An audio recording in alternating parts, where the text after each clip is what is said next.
Welcome to Suman TV. నేను మీ నవీన్. ప్రస్తుతం నేను ఎపియాన్ పెయిన్ మేనేజ్మెంట్ సెంటర్లో ఉన్నాను. మనతో ఉన్నారు pain management expert doctor Sudhir Dhara గారు. హాయ్ సార్, నమస్తే అండి. నమస్తే నవీన్. సార్, కొద్దిమంది నడుస్తూ వాళ్ళు మోకాళ్ళ దగ్గర ఇట్లా వంగిపోతూ ఉంటుంది, ఇన్స్టెబిలిటీ ప్రాబ్లం ఉంటుంది. సో ఈ లెగ్మెంట్ ప్రాబ్లం మాకు అని చెప్పేసి అంటూ ఉంటారు. అట్లా లెగ్మెంట్ ప్రాబ్లం ఉన్న వాళ్ళకు కూడా ఈ లెగ్మెంట్స్ కూడా పిఆర్పి చేయొచ్చా sir? So first of all Naveen, ఎప్పుడు కానీ ఇప్పుడు ఒక సిమ్టమ్ చెప్పాను, నడుస్తుంటే స్లిప్ అవ్వడం, ఇన్స్టెబిలిటీ, ఇట్లా ఇట్లా జారిపోతుంది. సో ఫస్ట్ ఆఫ్ ఆల్ కారణం కనుక్కోవాలి. ఓకే, అది లిగమెంటా కాదా, ఇంకేమన్నా. అందుకనే ఒకవేళ ఈ సిమ్టమ్తో నా దగ్గర పేషెంట్ వచ్చాడు అనుకో, నేను ఫస్ట్ ఎగ్జామిన్ చేస్తాను. మోకాలు పట్టుకొని కొన్ని టెస్ట్లు ఉన్నాయి, దాంట్లో ఆ ఇన్స్టెబిలిటీకి కారణం ఏంటో కనుక్కుంటాం. ఏది స్కానింగ్కి ముందు ఓహో ఇది ఉంటుందని నాకు ఒక ఐడియా వస్తుంది. తర్వాత స్కానింగ్లో ఈ నేను చూసిన స్ట్రక్చరే డ్యామేజ్ అయిందా లేదంటే వేరేదా. అంటే మోకాలు అన్నది పెద్ద జాయింట్, మోకాలు మీద బరువు అంతా పడుతుంటుంది కాబట్టి మోకాలు చాలా స్ట్రెంగ్తింగ్ ఉంటుంది, జాయింట్ ప్రొటెక్షన్ ఎక్కువ ఉంటుంది. సో దాంట్లో ఏ పార్ట్ డ్యామేజ్ అయినా కూడాను ఇన్స్టెబిలిటీ రావచ్చు. లైక్ బోన్స్ ఉన్నాయి, ఇప్పుడు పేరుకు అంటే లెగమెంట్ ఒకటే కాదు, చాలా కాదు, ఏదన్నా ఉండొచ్చు. బోన్స్ ఉన్నాయి, మజిల్స్ ఉన్నాయి, లిగమెంట్స్ ఉన్నాయి, మెనిస్కస్ ఉంది, కార్టిలేజ్. లిగమెంట్స్ చాలా ఉంటాయి, ఒక డజన్ ఉంటాయి లిగమెంట్స్, చిన్న చిన్న లిగమెంట్స్ ఉంటాయి. అన్నిటినీ క్షుణ్ణంగా పరీక్షించాలి. అన్నిటినీ క్షుణ్ణంగా పరీక్షించి ఏ లిగమెంట్ కట్ అవ్వడం వల్ల ఏ సిమ్టమ్ వచ్చింది, ఈ ఇన్స్టెబిలిటీకి కారణం ఏంటి. అందరూ ఒక తప్పు దోవలో పోతున్నారు. ఏంటంటే ఏసీఎల్ అని ఒకటి ఉంటుంది, anterior cruciate ligament. So anterior cruciate లిగమెంట్కి సర్జరీ ఒకటి స్టార్ట్ చేశారు, ఆర్థ్రోస్కోపిక్ సర్జరీ. సో ఎప్పుడైతే నీకు మోకాల్లో దెబ్బ తగిలిన తర్వాత కొన్ని రోజుల తర్వాత నీ నొప్పి గిప్పి అన్నీ తగ్గిపోయి నడుస్తున్నప్పుడు స్లిప్ అవుతుంటుంది చూడు, అప్పుడు ఈ ఏసీఎల్ అన్నది ఒక లిగమెంట్ కారణం అనమాట. అన్ని స్లిప్పులు అన్ని ఇన్స్టెబిలిటీకి ఏసీఎల్ కాదు కారణం, వేరే లిగమెంట్స్ వల్ల కూడాను ప్రాబ్లం రావచ్చు. సో ఏసీఎల్ ఉంది, పీసీఎల్ ఉంది, కొలెటరల్ లిగమెంట్స్ ఉన్నాయి, చిన్న చిన్న అదర్ లిగమెంట్స్, రెటినాక్యులం అని చాలా ఉన్నాయి. సో ఇక్కడ పాయింట్ ఏంటంటే ఏసీ స్లిప్ అవుతుంది అంటే వెంటనే ఎంఆర్ఐ తీసుకొని అక్కడ ఏసీఎల్ ఉందంటే ఏసీఎల్ సర్జరీ చేస్తున్నారు. తప్పు. అసలు ఏసీఎల్ ఉండొచ్చు, ఏసీఎల్ వల్ల కూడాను ప్రాబ్లం రావచ్చు, కానీ ఇంకా లిగమెంట్స్ ఉన్నాయి, ఆ లిగమెంట్స్ బ్రేక్ అవడం వల్ల క్రాక్ అవడం వల్ల కూడా రావచ్చు.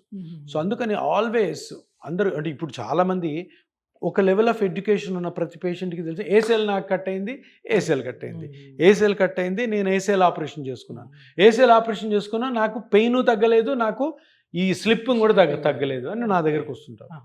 చాలామంది దగ్గర పోతుంటారు, సార్ సర్జరీ చేసుకున్నాను, ఫెయిల్ అయింది కదరా బాబు, అది ఏసీఎల్ వల్ల కాదు, నీకు జరుగుతున్న సిమ్టమ్ ఏదైతే స్లిప్ అవుతుంది అంటున్నావో అది ఏసీఎల్ కాదు, అందువల్ల నీకు ఏసీఎల్ సర్జరీ చేసినా కూడా రికవర్ అవ్వలేదు. సో ఏం చేయాలా, ఆ కరెక్ట్ స్ట్రక్చర్ని కనుక్కోవాలా. ఏసీఎల్లా, పీసీఎల్లా, కొలేటరల్ లిగమెంటా, మెనిస్కస్సా, లేకపోతే కార్టిలేజా, లేదంటే కార్టిలేజ్ అరిగిపోవడం వల్ల బోన్ రాసుకోవడం వల్ల ఆ పెయిన్ వల్ల స్లిప్ అవుతుందా, అది కూడా అవ్వచ్చు కదా. నువ్వు అడుగేస్తే కార్టిలేజ్ అరిగిపోయింది, బోన్ రబ్ అవుతుంది, టక్కని పెయిన్ వచ్చింది, అప్పుడు స్లిప్ అవ్వచ్చు. కరెక్ట్గా కనుక్కోకుండా సర్జరీలు చేసినా, కరెక్ట్గా కనుక్కోకుండా ఇంజక్షన్లు చేసినా, వేరే ఏ ట్రీట్మెంట్ చేసుకున్నా మోకాలు ఇంకా చెడిపోయే అవకాశాలు ఉంటాయి. సో ఫస్ట్ ఆఫ్ ఆల్ ఆ స్లిప్పేజ్ కారణం కనుక్కోవాలా. ఆ కారణం కనుక్కొని ఆ లిగమెంట్ని ఐడెంటిఫై చేస్తే పిఆర్పి దీంట్లో ఎక్సలెంట్గా పనిచేస్తుంది. కరెక్ట్గా ఆ లిగమెంట్లో గ్రోత్ ఫ్యాక్టర్స్ రిలీజ్ చేయడం, అండ్ తర్వాత ఫాలోఅప్లో చూడడం అవి హీల్ అవుతున్నాయా లేదా, ఎక్సర్సైజ్తో పాటు ప్లస్ పిఆర్పితో పాటు గ్రోత్ ఫ్యాక్టర్ థెరపీతో పాటు మనిషి సిమ్టమ్ మళ్ళీ నార్మల్కి వస్తుందా లేదా.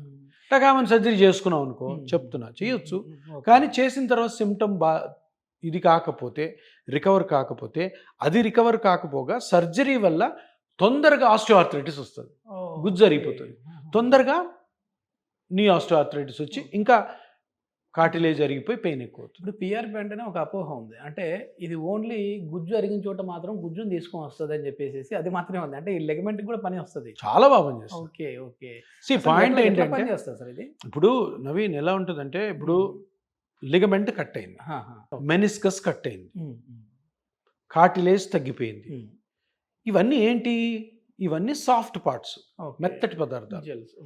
ఇప్పుడు ఈ మెత్తటి పదార్థాలు ఓ ఫైబ్రస్ టిష్యూతో, చిన్న చిన్న కార్టిలేజినస్ టిష్యూస్ తోటి, ఇంకా సాఫ్ట్ పార్ట్స్ కొన్ని ఉంటాయి, కొలాజిన్ అని అవన్నిటితో కలిపి ఒక స్ట్రక్చర్ టెండాన్ కానీ లెగమెంట్ కానీ అది కట్ అయింది. ఓకే. కట్ అయ్యగానే ఏమవుతుంది, చుట్టూ ఇన్ఫ్లమేషన్ వస్తుంది, ఎర్రగా అవుతుంది. తెలుసు కదా, కర్రతో కొట్టాను ఇక్కడ ఎర్రగా అవుతుంది, ఎర్రగా అవుతుంది. అప్పుడు ఏమవుతుందంటే ఆ కట్ అయిన పార్ట్ ఏదైతే ఉందో అక్కడ స్ట్రక్చరు డ్యామేజ్ అవ్వడం వల్ల ఈ ఇన్ఫ్లమేషన్ రావడం వల్ల నొప్పి వస్తుంది. ఓకే. ఆ మజిల్ యాక్టివిటీ, ఆ టెండాన్ యాక్టివిటీ సరిగ్గా లేకపోవడం వల్ల అక్కడ నువ్వు నడవలేకపోవచ్చు, జారవచ్చు ఇవన్నీ. సో పిఆర్పి ఎట్లా పనిచేస్తుంది సార్ అంటావు.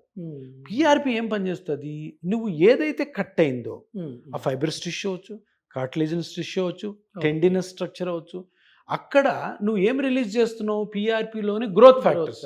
గ్రోత్ ఫ్యాక్టర్స్ ఏం చేస్తాయి, అక్కడికి పోయి రిపేర్ స్టార్ట్ చేస్తాయి. ఏం రిపేర్ స్టార్ట్ చేస్తాయి, ఆ ఫైబ్రస్ టిష్యూ కట్ అయితే మళ్ళీ అవి అతుక్కునేటట్టు చేస్తాయి. లేదు కార్టిలేజినస్ టిష్యూ డ్యామేజ్ అయితే దాని థిక్నెస్ని పెంచుతాయి, కొల్లాజన్ రీసింథసిస్ అవుతుంది. సో ఇట్లాగే రీమోడలింగ్ జరగడం వల్ల అవి అతుక్కుంటుంది.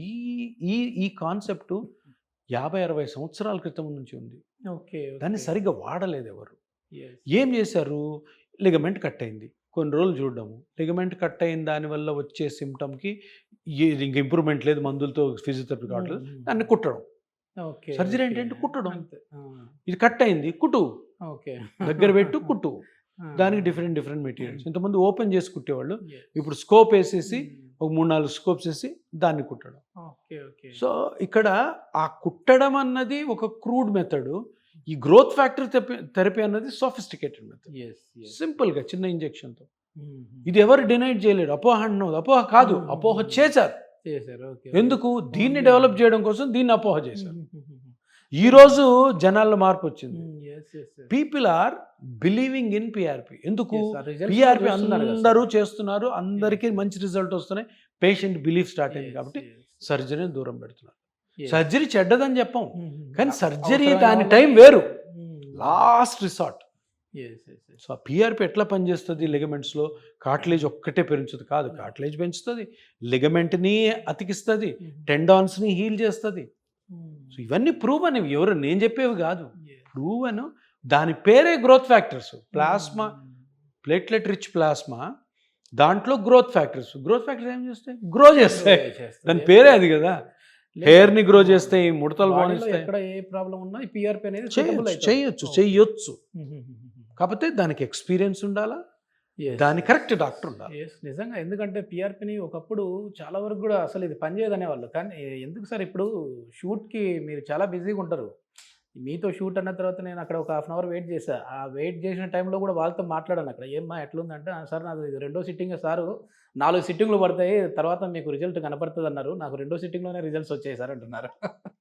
సో అట్లా పిఆర్పి అనేది కరెక్ట్ ప్రాసెస్లో చేసి నవీన్ ఒక 5-6 సంవత్సరాల తర్వాత జనాల్లో, పర్టికులర్గా ఈ సౌత్లో, మన నార్త్లోకి ఎంటర్ కాలే, సౌత్లో జనాల్లో ఎంత విపరీతమైన నమ్మకం పెరుగుతుంది అంటే పిఆర్పి మీద, దానివల్ల సొసైటీకి మంచి జరుగుతుంది. అనవసరమైన సర్జరీస్ వల్ల కాంప్లికేషన్స్ ఇవన్నీ రాకుండా. చాలా మంచి information sir. Thank you sir. Thank you. నమస్కారం.